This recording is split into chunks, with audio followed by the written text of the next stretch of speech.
Hello everyone, welcome. आज के class में हम लोग इस यूनिट के लास्ट टॉपिक को डिस्कस करेंगे। लास्ट क्लास में हम लोगों ने डिस्कस करके कंप्लीट कर लिया है excess demand and deficient demand को। हम लोगों ने डिटेल में बात किया कि एक्सेस डिमांड का क्या मतलब है, उसकी वजह से किस तरह का सिचुएशन अराइज होता है और रीजंस क्या क्या हैं एक्सेस डिमांड के और उसका इम्पैक्ट। ठीक इतनी ही बातों के साथ हम लोगों ने डेफिशिएंट डिमांड को भी कंप्लीट किया हुआ है, उसके डिस्कशंस के साथ, उसके मीनिंग, उसके कारण उत्पन्न होने वाला या अराइज होने वाला जो डिफ्लेशनरी गैप है उसको हमने देखा, उसके भी रीजंस एंड उसके इम्पैक्ट के साथ हमारा ये टॉपिक कंप्लीट है। आज बात करेंगे कि ये जो दोनों टाइप के डिमांड है, excess demand and deficient demand, जो इकोनॉमी में प्रॉब्लम्स अराइज करते हैं, दैट इज इन्फ्लेशनरी गैप और डिफ्लेशनरी गैप, इसको ठीक कैसे किया जा सकता है। क्योंकि ये प्रॉब्लम्स हैं तो प्रॉब्लम्स को ठीक करने के कुछ उपाय होंगे और क्या ऑप्शंस या क्या क्या उपाय हो सकते हैं या होते हैं हम वो देखेंगे। तो चलिए बात करते हैं मेजर्स टू करेक्ट। सबसे पहले हम बात कर लेंगे measures to correct excess demand.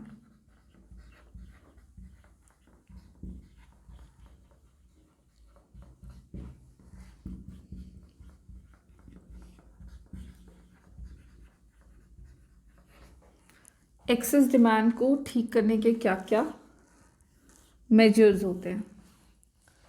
तो ये जो मेजर्स की हम बात करने जा रहे हैं, इसमें आप सबसे पहले तो एक बात समझ लें कि हम देखने वाले हैं कि ये प्रॉब्लम एक्चुअली नेशनल प्रॉब्लम है।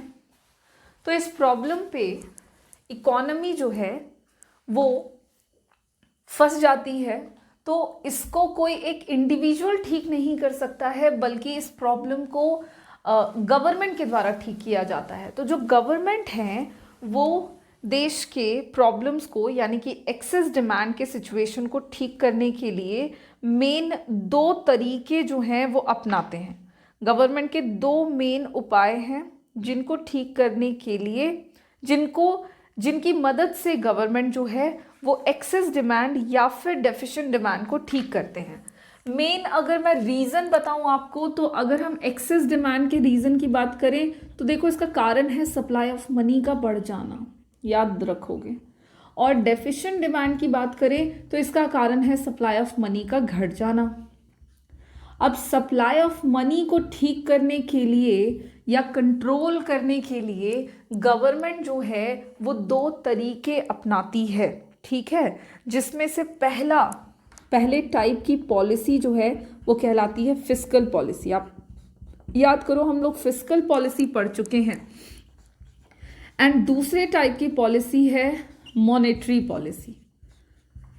तो इस तरह से दो पॉलिसीज गवर्नमेंट के द्वारा फॉलो की जाती है, अडॉप्ट की जाती है, और गवर्नमेंट जो है वो इन्हीं दो पॉलिसीज की मदद से इकोनॉमी में सप्लाई ऑफ मनी अगर बढ़ गया है तो कम करती है। एक्सेस डिमांड के केस में, चूंकि हम एक्सेस डिमांड की बात कर रहे हैं, तो यहाँ पे सप्लाई ऑफ मनी बढ़ जाता है, जिसकी वजह से इकोनॉमी में ओवरऑल डिमांड का जो लेवल है वो हाई हो जाता है। तो इसी के तहत गवर्नमेंट क्या करती है ना, कि पॉलिसीज अडॉप्ट करते हैं अलग अलग, फिस्कल एंड मॉनेटरी। और इन दोनों ही पॉलिसीज की मदद से गवर्नमेंट क्या करते हैं, तो सप्लाई ऑफ मनी को कम करते हैं। फिस्कल पॉलिसी जो होता है, it is the policy of central government. Fiscal policy is the policy of central government. ये क्या है, तो ये सेंट्रल गवर्नमेंट की पॉलिसी है। वहीं पे अगर हम मॉनेटरी पॉलिसी के बारे में जानना चाहें तो मॉनेटरी पॉलिसी भी गवर्नमेंट की ही पॉलिसी है, but it is the policy of, specially particularly it is the policy of central banking of the country. यानी कि आरबीआई के द्वारा इन पॉलिसीज़ को अडॉप्ट किया जाता है या बनाया जाता है। और इन्हीं पॉलिसीज़, ये दो पॉलिसीज़ की मदद से देश में सप्लाई ऑफ मनी को कम करने की कोशिश सरकार करते हैं। अब देखिए कि इसमें किस तरह से काम होता है। तो सबसे पहले हम फिस्कल पॉलिसी की बात करते हैं। फिस्कल पॉलिसी के बारे में हम लोगों को ऑलरेडी पता है, it is a policy of central government जिसको गवर्नमेंट सप्लाई ऑफ मनी को कंट्रोल करने के पॉइंट ऑफ व्यू से अडॉप्ट करती है। और फिस्कल पॉलिसी के तहत सरकार जो है वो एक्सेस डिमांड के सिचुएशन में, अगर देश में देखती है सरकार की एक्सेस डिमांड हो रहा है, यानी कि एग्रीगेट डिमांड बढ़ चुका है एग्रीगेट सप्लाई से, जहाँ पे सप्लाई ऑफ मनी बढ़ रहा है, तो गवर्नमेंट क्या करते हैं, वो डिक्रीज कर देते हैं इन देयर स्पेंडिंग्स। सरकार क्या करती है, वो देखती है कि देश में पैसों की मात्रा बहुत बढ़ चुकी है और उसकी वजह से इन्फ्लेशन आ चुका है, महंगाई आ चुकी है। हम लोगों ने ये सारे टर्म्स बहुत डिटेल में एक्सप्लेन किए हुए हैं, तो यहाँ पे मैं बहुत ज़्यादा रिपीट नहीं करूँगी। तो डिफ्लेशन में, इन्फ्लेशन में हमको पता है कि प्राइसेस बढ़ जाते हैं क्योंकि सप्लाई ऑफ मनी बढ़ जाता है। तो सरकार अपने फिस्कल पॉलिसी के तहत ये कोशिश करती है कि वो क्या करे, तो देश में पैसों की मात्रा जो बढ़ गई है उनको घटाने के लिए जो उनके द्वारा एक्सपेंसेस किए जाते हैं, एक्सपेंडिचर किया जाता है, उनको वो घटाए। और इसमें गवर्नमेंट अपने अनप्रोडक्टिव अननेसेसरी एक्सपेंसेस जो होते हैं उनको घटाती है, ताकि जो सप्लाई ऑफ मनी बढ़ा हुआ है वो धीरे धीरे क्या हो जाए, कम हो जाए। इस तरह से पहली पॉलिसी हो गई आपकी, गवर्नमेंट स्पेंडिंग जो होता है will reduce the level of aggregate demand in the economy. देखो, डिक्रीज जो किया जाता है गवर्नमेंट स्पेंडिंग में, उससे जो लेवल ऑफ एग्रीगेट डिमांड होता है इकोनॉमी का वो घटता है और इकोनॉमी को हेल्प मिलता है इन्फ्लेशनरी प्रेशर को करेक्ट करने में, ठीक करने में। इस तरह से फिस्कल पॉलिसी में एक महत्वपूर्ण पॉलिसी के तौर पे गवर्नमेंट अपनी स्पेंडिंग को घटाने लगते हैं ताकि देश में सप्लाई ऑफ मनी जो है वो घट सके। वहीं अगर हम बात करते हैं मॉनेटरी पॉलिसी की, जो कि आरबीआई के द्वारा बनाई जाती है, तो आप यहाँ पे एक बात समझोगे कि जितनी भी मॉनेटरी पॉलिसी आरबीआई बनाते हैं उनको हम दो टर्म्स में बांटते हैं। एक है क्वांटिटेटिव मेजर्स और दूसरा है क्वालिटेटिव मेजर्स। मॉनेटरी पॉलिसी को दो भागों में बांट सकते हैं, quantitative measures and qualitative measures में। क्वांटिटेटिव मेजर्स की बात करें अगर, तो इसके अंदर आरबीआई के कुछ इंपॉर्टेंट पॉलिसीज़ को ऐड किया जाता है, जिसमें से सबसे पहला है इंक्रीज इन बैंक रेट।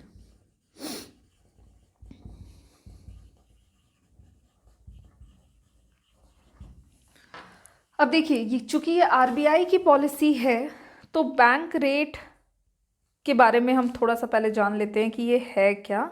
तो बैंक रेट जो होता है वो होता ये है कि सेंट्रल बैंक जिस रेट पर कमर्शियल बैंक से पैसा उधार लेते हैं, ठीक है, जो पैसा आरबीआई सेंट्रल बैंक, देखो होता क्या है ना कि आरबीआई जो होते हैं वो कमर्शियल बैंक से पैसा लेते भी हैं, मनी बोरो भी करते हैं और मनी देते भी हैं। अब पैसों का लेन देन होता है तो हमको पता है कि इस पे क्या लगता है, इंटरेस्ट लगता है, ठीक है। तो जिस रेट ऑफ इंटरेस्ट पर आरबीआई कमर्शियल बैंक से पैसों का लेन देन करती है, उसी रेट ऑफ इंटरेस्ट को हम बैंक रेट कहते हैं। और अगर गवर्नमेंट को सप्लाई ऑफ मनी घटाना होता है तो गवर्नमेंट क्या करते हैं कि बैंक रेट को वो इस तरह से सेट करते हैं कि लोग जो हैं वो ज़्यादा से ज़्यादा पैसा जो है वो बैंक्स में जमा करा दें, ताकि देश में सप्लाई ऑफ मनी जो है वो घट सके। देखिए होता क्या है कि during excess demand central banks increases the bank rate. Bank rate को सेंट्रल बैंक क्या करते हैं, बढ़ा देते हैं, जिससे कि जो बोरोविंग का कॉस्ट है वो क्या हो जाता है, सेंट्रल बैंक से कमर्शियल बैंक्स का बढ़ जाता है। चूँकि कमर्शियल बैंक्स आरबीआई से पैसा उधार लेते हैं तो जिस रेट ऑफ इंटरेस्ट पे ले रहे हैं उसको बैंक रेट कह रहे हैं। तो आरबीआई क्या करती है कि इस बैंक रेट को बढ़ा देती है, ताकि जो उधार लेने का खर्च है, उधार हम ये देख के लेते हैं ना रेट ऑफ इंटरेस्ट क्या है, तो बोरोविंग्स जो है वो घट सके। बोरोविंग्स जितना कम होगा कमर्शियल बैंक्स का, वो जनरल लोगों को उतना ही कम लोन देगी, और इससे जो सप्लाई ऑफ मनी है जो बढ़ गया है वो धीरे धीरे क्या होगा, घटेगा। तो सप्लाई ऑफ मनी को घटाने के लिए सबसे पहला क्वांटिटेटिव मेजर आरबीआई के द्वारा ये अपनाया जाता है कि वो अपने बैंक रेट को क्या करती है, बढ़ा देती है। बैंक रेट के बढ़ने से जो बोरोविंग्स होते हैं उसका दर कम हो जाता है, और इस स्थिति में सप्लाई ऑफ मनी घटता है। वहीं क्वांटिटेटिव मेजर्स की हम बात कर रहे हैं, तो दूसरा मेजर है यहाँ पे सेल ऑफ सिक्योरिटीज, जिसको हम ओपन मार्केट ऑपरेशंस कहते हैं।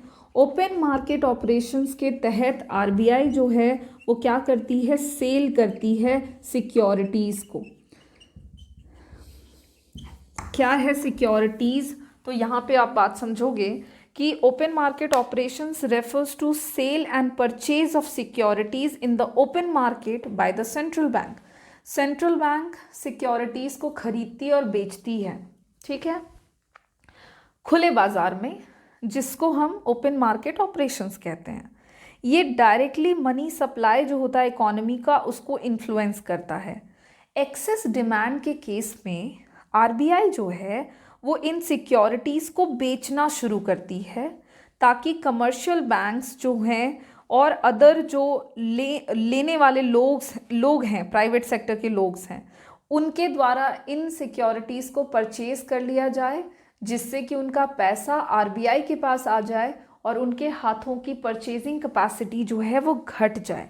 जिससे होगा ये कि इकोनॉमी का जो सप्लाई ऑफ मनी बढ़ा हुआ है वो धीरे धीरे घट जाएगा, और इकोनॉमी में जो इन्फ्लेशनरी प्रेशर अराइज हो गया है वो इन्फ्लेशनरी प्रेशर क्या होगा, घटेगा।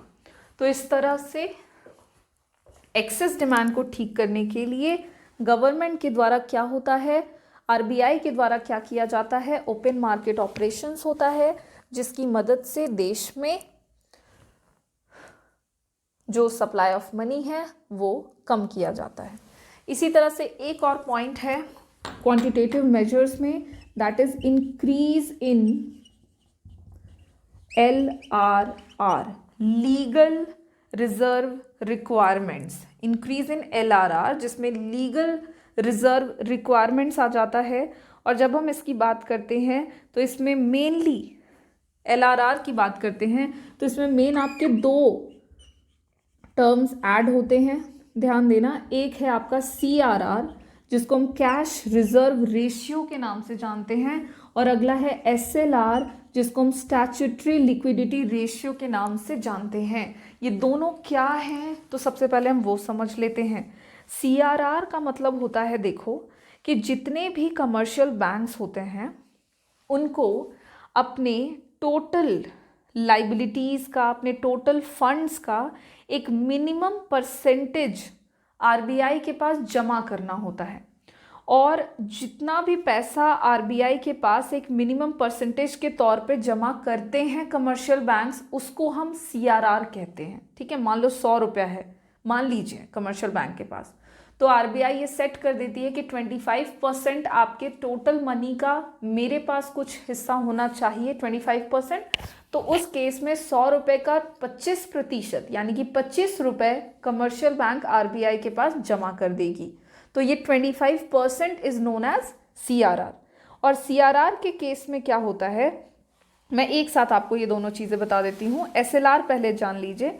तो जितना भी पैसा कमर्शियल बैंक्स के पास होता है उसका एक प्रोपोर्शन कमर्शियल बैंक को अपने पास रखना होता है, जिसको हम स्टैट्यूटरी लिक्विडिटी रेशियो कहते हैं। और ये दोनों के दोनों रेट जो हैं वो आरबीआई के द्वारा डिसाइड किए जाते हैं। तो क्या होता है कि देश में जब एक्सेस डिमांड आ जाता है तो आरबीआई क्या करती है ना, कि सप्लाई ऑफ मनी को घटाने के लिए ये दोनों के दोनों जो हैं LRR, इन दोनों को क्या करती है, घटा देती है। इन दोनों को क्या करती है, इंक्रीज कर देती है। क्योंकि जितना ज़्यादा CRR होगा उतना ही ज़्यादा पैसा RBI के पास जमा हो जाएगा कमर्शियल बैंक से। कमर्शियल बैंक्स के पास उतना कम पैसा होगा, लोगों को देने के लिए उतना कम होगा पैसा, लोग उतना ही कम उधार लेंगे और सप्लाई ऑफ मनी घटेगा। SLR के तहत भी पैसा ज़्यादा से ज़्यादा जो है वो क्या हो जाता है, तो RBI ये रूल बना देती है, ये रेट तय कर देती है कि लोगों के पास से पैसों की मात्रा को कम करने के लिए जो कमर्शियल बैंक्स है वो अपने पास रखा हुआ पैसा उसका प्रोपोर्शन बढ़ा देंगे और उससे क्या होगा कि इकोनॉमी का सप्लाई ऑफ मनी जो रहेगा वो कम हो जाएगा। और इस तरह से ये कुछ क्वांटिटेटिव मेजर्स हैं जो RBI के द्वारा अपनाए जाते हैं जब देश में एक्सेस डिमांड यानी कि सप्लाई ऑफ मनी बढ़ जाता है। RBI जो है वो सिर्फ क्वांटिटेटिव मेजर्स ही नहीं अपनाती है बल्कि उनके कुछ क्वालिटेटिव मेजर्स भी हैं, जिसमें सबसे पहला है increase in rise in margin requirements.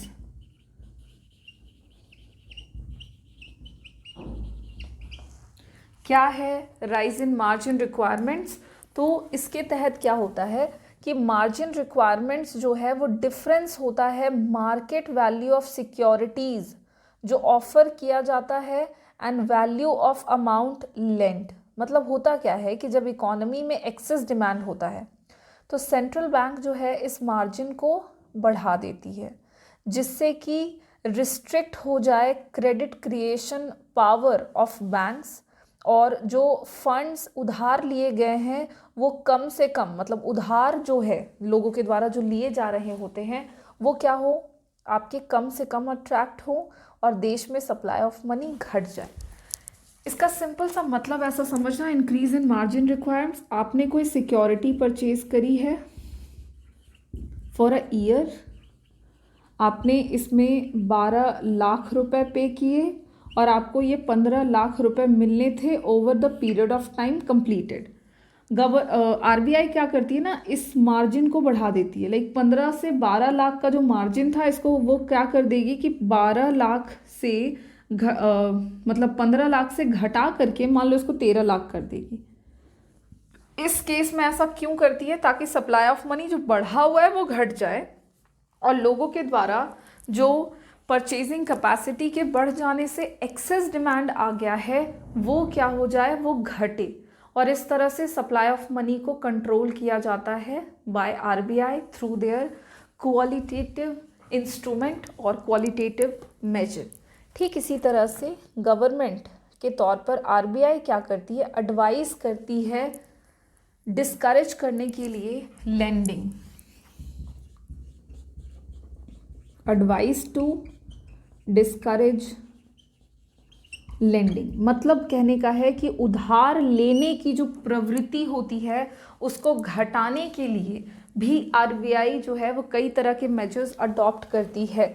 ये एक तरह का कॉम्बिनेशन होता है प्रेशर का एंड परसुएशन का जो सेंट्रल बैंक अप्लाई करते हैं अदर बैंक्स पे, ताकि अदर बैंक्स जो हैं वो कम से कम उधार लें ताकि उनके पास पैसों की मात्रा घटे और जो देश में क्रेडिट बढ़ चुका है वो क्या हो जाए, कम हो जाए। तो इस तरह से गवर्नमेंट के तौर पे RBI जो है वो सिर्फ क्वांटिटेटिव मेजर्स ही नहीं अपनाती बल्कि क्वालिटेटिव मेजर्स भी अपनाती है और उसके तहत क्या करती है, तो देश में सप्लाई ऑफ मनी को कम करने के लिए मॉरल सुएशन या फिर कहो एडवाइस टू डिस्करेज लेंडिंग जैसी पॉलिसीज़ को भी अपनाती है। एंड नेक्स्ट एक और मेजर है दैट इज क्रेडिट राशनिंग। जो उधार लेने की का लिमिट होता है RBI उसको रिड्यूस करवा देती है ताकि लोग जो हैं वो कम से कम उधार लें और उधार के कम लेने से सप्लाई ऑफ मनी जो है वो कम बढ़े और ऑलरेडी जो बढ़ चुका है उस पर ज़्यादा प्रेशर न पड़े और देश में इन्फ्लेशनरी सिचुएशन जो है वो ठीक हो जाए। और इस तरह से कुछ इतनी पॉलिसीज़ के साथ होता ये है कि देश में एक्सेस डिमांड को ठीक करने के लिए इतने उपाय अपनाए जाते हैं। फिस्कल पॉलिसी और मॉनेटरी पॉलिसी के तहत। याद रखिएगा, फिस्कल पॉलिसी सेंट्रल गवर्नमेंट की policy and monetary policy RBI की पॉलिसी। फिस्कल पॉलिसी में गवर्नमेंट अपने खर्च को घटाती है और आरबीआई दो तरीके अपनाती है, क्वांटिटेटिव, क्वालिटेटिव। क्वांटिटेटिव में वो रेट्स वगैरह कम कर देती है, बढ़ा देती है, और क्वालिटेटिव में वो लोगों को इंस्पायर करती है या डिस्करेज करती है बैंक्स को कि वो कम से कम पैसा उधार ले, उनके मार्जिन्स वगैरह को बढ़ाती है। इसी के साथ एक्सेस डिमांड को ठीक करने के जितने भी मेजर्स थे वो हमने आज के क्लास में कंप्लीट कर लिए हैं, और नेक्स्ट क्लास में हम लोग डेफिशिएंट डिमांड को करेक्ट करने के मेजर्स डिस्कस करेंगे। Thank you.